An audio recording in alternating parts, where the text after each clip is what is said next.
All right दोस्तों, तो बड़े मियाँ छोटे मियाँ के बड़े सदमे से निकलने के बाद मैंने सोचा कि आपके पास छोटी छोटी खबरें तो नहीं लेकिन बड़ी बड़ी खबरें लेके आई जाएं, क्योंकि फ्लिक द न्यूज एक बार फिर से लेके आ चुका है रामायण, कल की और एसआरके की किंग और सलमान खान के सिकंदर के बारे में सब कुछ बात करने के लिए। लेकिन उससे पहले शुरू करी जाएगी बात भूल भुलैया 3 के ऊपर। तो भूल भुलैया 3 को लेकर हमें ये तो पता ही था कि इसमें कार्तिक आर्यन होंगे, विद्या बालन होगी और एनिमल से नेशनल क्रश बनी तृप्ति डिमरी भी होंगी। लेकिन अब इसमें एक और नया एडिशन हो चुका है और वो है माधुरी दीक्षित भी। I know it comes as a surprise, मेरे को भी झटका लगा था, लेकिन ऐसा बोला जा रहा है कि ये इसमें भूतनी का रोल प्ले करेंगी। तो फिर विद्या बालन क्या प्ले करेंगे अगर आप सोच रहे हो, तो वो भी भूतनी होंगी। So apparently Bhool Bhulaiyaa 3 is going with 2 भूतनीज नाउ। इसमें से बुरी कौन होगी, अच्छी कौन, ये आप खुद डिसाइड कर लेना। मंजलिका तो दोनों ही होंगी मेरे ख्याल से। लेकिन वही कमल हसन की इंडियन 2 हो सकता है कि 14 जून को रिलीज हो जाए। ऐसा सुनने में आ रहा है कि मूवी जो है उसको और भी 2 पार्ट्स में डिवाइड किया जा चुका है, क्योंकि इंडियन 2 के बाद इंडियन 3 जो कि बैक टू बैक शूट हो चुकी है, वो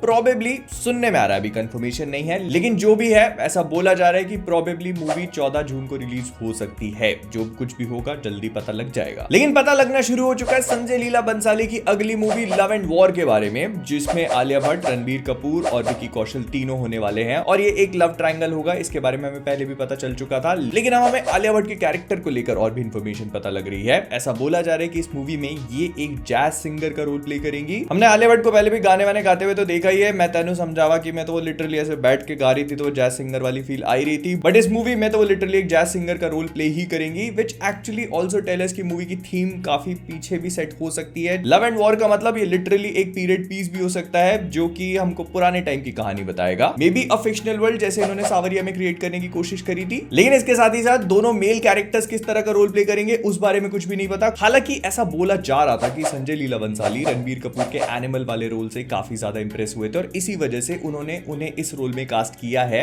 सो हम लोग उनसे कुछ उसी टाइप की एंटिक्स को एक्सपेक्ट कर सकते हैं, मतलब वो एंटी हीरो टाइप का रोल प्ले कर सकते हैं इस मूवी में।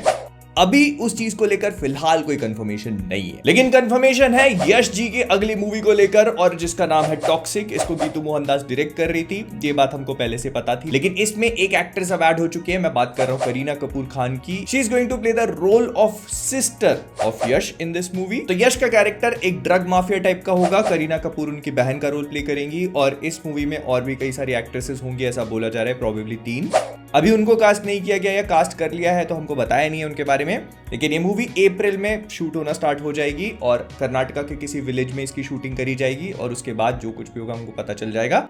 2025 में इसकी रिलीज डेट सेट करी गई है। लेकिन इसके बाद रजनीकांत की जेलर 2 को लेकर कंफर्मेशन आ चुका है। जी हाँ, रजनीकांत जिनकी जेलर कुछ टाइम पहले रिलीज हुई थी, उसका सीक्वल नेल्सन ने प्लान कर लिया है। इनफैक्ट उसकी पूरी स्क्रिप्ट को उन्होंने लॉक कर लिया है। इसे उन्होंने रजनीकांत को दिखाया था, हु एक्चुअली लव्ड इट। वो फिलहाल अभी लोकेश कनगराज की मूवी थलाइवर 171 के साथ बिजी हैं। जैसे ही वो इसको कंप्लीट करते हैं, प्रोबेबली 2024 के एंड तक वो इस मूवी पे काम करना स्टार्ट कर देंगे। प्रोबेबली 2024 का एंड या 2025 की स्टार्टिंग तक इस पे काम करना शुरू कर दिया जाएगा। लेकिन मजे की बात ये नहीं है।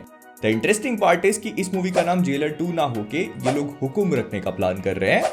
हालांकि there is no confirmation yet of course, लेकिन ऐसा बोला जा रहा है कि जो मेकर्स हैं वो इसको हुकुम कहना चाह रहे हैं। लेकिन इसके बाद और भी इंटरेस्टिंग खबर आती है हमारे स्पाई यूनिवर्स की तरफ से। तो फिलहाल स्पाई यूनिवर्स की 2 मूवीज है जिन पे काम चल रहा है। पहली है वॉर 2 और दूसरी हमारी आलिया भट्ट और शर्वरी वाली जो फीमेल स्पाई यूनिवर्स की मूवी है उसके ऊपर। तो वॉर 2 में ऋतिक और जूनियर एनटीआर का फाइनली फेस ऑफ होना स्टार्ट हो जाएगा अप्रैल से। In case you guys are wondering, तो नहीं, अभी तक उन्होंने अपनी शूटिंग को स्टार्ट नहीं किया है, अब स्टार्ट करेंगे। तो उसके लिए जूनियर एनटीआर मुंबई में पहुंच चुके हैं और अब इनकी शूटिंग स्टार्ट होगी और फिर वो फाइटिंग वाला जो पूरा एंगल है वो किया जाएगा। हम लोग इस बारे में ऑलरेडी बात कर चुके हैं कि जूनियर एनटीआर इस मूवी में कोई स्ट्रेट आउट विलन का रोल नहीं प्ले करने वाले हैं, वो भी एक रॉ के एजेंट होंगे जैसे ऋतिक रोशन है खुद। लेकिन फॉर सम रीजन ये दोनों कैरेक्टर्स आपस में कॉन्फ्लिक्ट में आएंगे और फिर इनकी फाइट वगैरह होगी। बट आई थिंक इसमें एक और विलन होगा जिसके बारे में हमको नहीं बताया जा रहा है।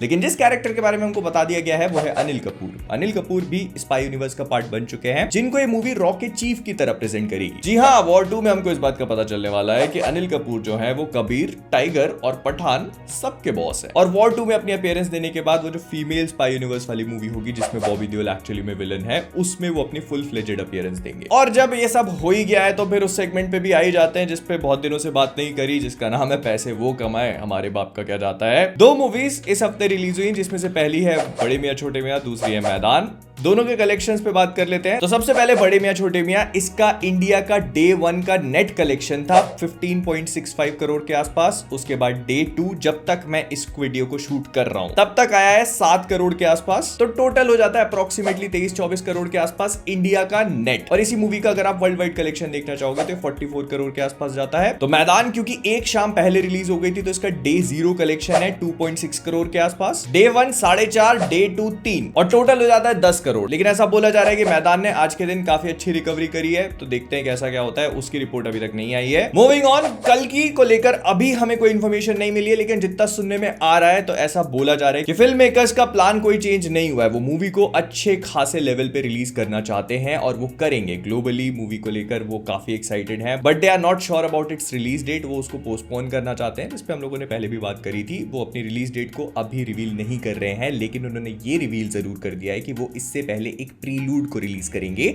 जो कि एनिमेटेड मूवी के फॉर्म में होगा। अब प्रीलूड क्या होता है?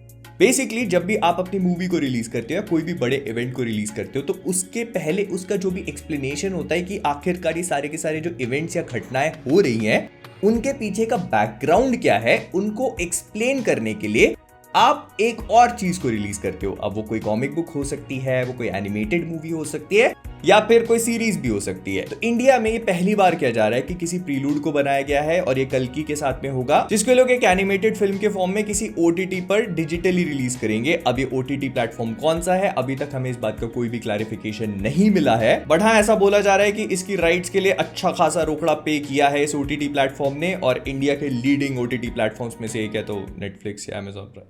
Maybe we don't know who that is yet. Jio भी हो सकता है। We have to wait for it. देखिए ना, इस एनिमेटेड फीचर के बारे में अगर बात करी जाए तो ये प्रीलूड होने की वजह से कल की मूवी में जितने भी इवेंट्स होंगे उनको एक्सप्लेन करेगा, मतलब उनके बैकग्राउंड को एक्सप्लेन करेगा, उन सारे कैरेक्टर्स को एक्सप्लेन करेगा कि आखिरकार मूवी में जो भी हो रहा है वो क्यों हो रहा है, सो दैट जब हम मूवी देखने जाए तो हमको सब कुछ पता रहे कि ओ ये कैरेक्टर ऐसा है, ये कैरेक्टर ऐसा इसीलिए है। और इसमें जो प्रभास का कैरेक्टर है उन्होंने खुद ही उनकी डबिंग करी है। प्लस ऐसा भी बोला जा रहा है कि इसके एनिमेशन में इन लोगों ने कोई भी कॉम्प्रोमाइज नहीं किया है लाइक द मूवी। और ये प्रीलूड जहां पर खत्म होगा वहीं से एक्चुअल मूवी भी स्टार्ट होगी। So that makes this prelude actually very important for the movie. अगर मतलब आपको मूवी देखनी है तो इस प्रीलूड को देख लेना चाहिए ताकि मूवी देखने में आसानी है। अब ये कब रिलीज होगा उसकी हमें कोई इन्फॉर्मेशन नहीं है, मूवी कब रिलीज होगी उसकी भी फिलहाल कोई इन्फॉर्मेशन नहीं है, लेकिन ऐसा कहा जा रहा है कि जल्द ही हमको सारी की सारी इन्फॉर्मेशन पता चलेगी, बताएंगे बहुत ही जल्द। लेकिन जल्दी जल्दी से भाईजान ने अपनी नई मूवी का अनाउंसमेंट कर दिया जिसका नाम है सिकंदर, और ये अगली ईद पे रिलीज कर दी जाएगी।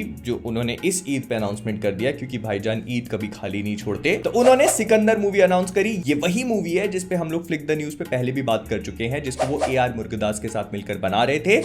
उन्होंने इस मूवी के लिए बुल को त्याग दिया, और ऐसा कहा जा रहा है कि ये वो एक्शन एंटरटेनर की कैटेगरी में फॉल होती है जिसमें काफी सारे इमोशंस होंगे, रोमांस होगा, ड्रामा होगा, वो सारी चीजें इन्वॉल्व होंगी। और ये भाईजान को एक ऐसे रूप में प्रेजेंट करेगी जैसे अभी तक भाईजान को प्रेजेंट नहीं किया गया है। अपेरेंटली सिकंदर टाइटल कंसिडर करने से पहले ये लोग किंग टाइटल को भी कंसिडर कर रहे थे, लेकिन फिर जब SRK से बात हुई साजिद नडियादवाला की, तो SRK ने कहा ऐसा मत करो, तो फिर उन्होंने कहा कि चलो किंग टाइटल हम ड्रॉप कर देते हैं। तो दे लैंडेड ऑन सिकंदर। और of course king title SRK ने इसीलिए नहीं छोड़ा क्योंकि किंग उनकी खुद की मूवी आ रही है अगले साल सिकंदर के बाद। वो अगले साल के लेटर हाफ में रिलीज करी जाएगी उनकी खुद की बेटी सुहाना के साथ में, जिसको डायरेक्ट कर रहे हैं सुजॉय घोष। और इस पे हम लोग कई बार फ्लिक द न्यूज पे बात कर चुके हैं। ये एक्शन थ्रिलर की कैटेगरी में फॉल करेगी, और इसमें वैसे मास मसाला टाइप की चीजें एक्सपेक्ट मत करना, थोड़ा थ्रिल वगैरह ज्यादा देखने को मिलेगा। लेकिन इन सब चीजों के बाद आते हैं हम लोग हमारी बड़ी खबर पे, जो कि है रामायण। तो रामायण को लेकर काफी सारी चीजें सुनने में आई पिछले कुछ टाइम में। सबसे पहले तो रामायण की शूटिंग स्टार्ट हो गई, उसकी सेट की पिक्चर्स भी लीक हो गई जो बहुत सारे लोगों ने देख भी ली होंगी। लेकिन इसके बाद काफी इंटरेस्टिंग खबर ये सुनने को मिली कि इसका जो पूरा म्यूजिक स्कोर होगा उसको कंपोज करने के लिए AR रहमान और हांस जिमर एक साथ आ रहे हैं। अगर आप लोग हांस जिमर के बारे में नहीं जानते तो ये हॉलीवुड के सबसे लीडिंग कंपोजर्स में से एक है, जो इंटरस्टेलर से लेकर डार्क नाइट, ड्यून, इंसेप्शन, कुल मिलाकर जितनी भी अच्छी और बड़ी परफेक्ट लेवल की मूवीज आप लोगों ने देखी हैं वो सारी की सारी इन्होंने ही कंपोज करी है। 2 अकेडमी अवार्ड्स मिल चुके हैं इनको अभी तक। तो ये AR रहमान के साथ मिलकर रामायण का म्यूजिक कंपोज करेंगे। ये तो चलो अच्छी खबर है ही है, लेकिन अगर ये चीज एक्सप्लेन नहीं करती कि रामायण के फिल्म मेकर्स जो है वो कितने बड़े लेवल पे काम करने की सोच रहे हैं, तो मैं आपको और भी आगे की खबर बता देता हूं। हमको ये तो पता चल ही चुका था कि यश जो है वो रावण के रोल में आने को रेडी हो चुके हैं, लेकिन अभी अभी रिसेंटली इस बात को कंफर्म भी कर दिया गया है कि यश इस मूवी के एक और को प्रोड्यूसर है। मतलब यश जो होंगे वो इस मूवी में एक्ट करने के साथ साथ इस मूवी को प्रोड्यूस भी करेंगे, जो इस मूवी के स्केल को और भी ज्यादा बढ़ा देता है। लेकिन इसके साथ ही साथ ये सब लोग मिलकर अब वार्नर ब्रदर्स के साथ टाई अप करने की कोशिश कर रहे हैं, so that they can release the movie on a global level in a very huge way. और नहीं, ये एक मूवी के लिए नहीं हो रहा है। रामायण जो है वो ट्रिलॉजी की तरह प्लान करी गई है, तो ये जो तीनों मूवीज रिलीज होंगी ये वार्नर ब्रदर्स के साथ टाई अप करके ग्लोबली रिलीज करी जाएंगी। अगर सब कुछ सही होता है तो, विच आई एम होपिंग कि हो, because I want Ramayan to reach everybody. लेकिन इसके साथ ही साथ ये बताता है कि जो फिल्म मेकर्स है कितने ज्यादा कॉन्फिडेंट है अपनी फिल्म मेकिंग को लेकर। But on the other hand उन लोगों ने ये भी कहा कि वो बजट को लेकर बिल्कुल भी कॉम्प्रोमाइज नहीं करना चाहते। मतलब मूवी का बजट कितना जाएगा, क्या they don't care apparently। तो रणबीर कपूर जिन्होंने श्रीराम के रोल के लिए अच्छी खासी हेवी प्रेप स्टार्ट कर दी थी, वो भी इस मूवी को ज्वाइन कर लेंगे जल्दी ही। And I want everything to fall into place, because मैं चाहता हूं कि इस मूवी को हर जगह हर कहीं तक पहुंचाया जाए, because I want everyone to see what Ramayan is. बस अच्छे से बनाना। हालांकि ऐसा लग रहा है क्योंकि पूरी कास्ट अच्छी है, डायरेक्टर अच्छा है, VFX करने वाला स्टूडियो तो बहुत ही बेहतरीन है, लेकिन फिर भी अच्छे से करना। खैर, तो ये था इस हफ्ते का फ्लिक द न्यूज, बड़े मियां छोटे मियां का कलेक्शन तो आप लोगों ने देख लिया, लेकिन अगर मेरा रिव्यू नहीं देखा तो वो यहाँ कहीं पे होगा, उसको जाके चेकआउट कर सकते हो। तो जहां से पहले फ्लिक फर्स्ट से मैं हूं मोहित, और अगर आप लोगों ने इस वीडियो को लाइक नहीं किया तो बड़े मियां छोटे मियां डाउनलोड हो जाएगी फोन पे।